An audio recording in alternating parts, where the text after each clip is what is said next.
In today's video, I'm going to teach you how to share a ChatGPT link. By the end, you'll know exactly how to turn any conversation into a shareable link you can send to teammates, classmates, or friends in just a few clicks. First, open the ChatGPT conversation you want to share. Take a moment to scan through it and make sure it's the exact exchange you intend to show. This is a good time to double check that there's nothing sensitive in the thread, no personal details, account information, or anything you don't want others to see. If you spot something private, consider removing that part of the conversation or starting a new, cleaner thread before you share. Next, look for the Share button.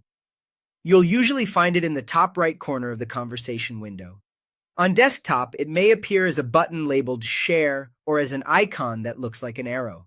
On mobile, it's often accessible from the same area or tucked behind a simple menu icon. If you've never used it before, don't worry. It's designed to be quick and straightforward.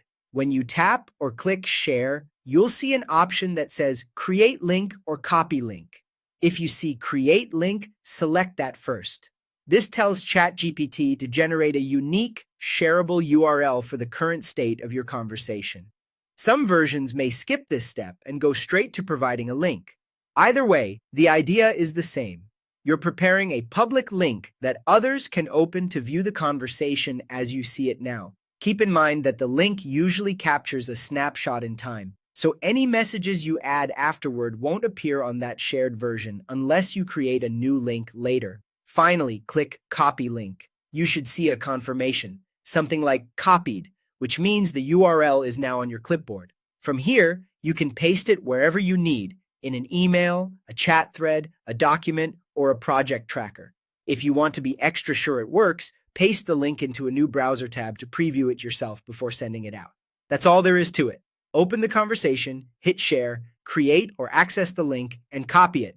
With these simple steps, you can quickly provide context, show your prompts and responses, and collaborate more effectively without having to take screenshots or export files. Thanks for watching and happy sharing.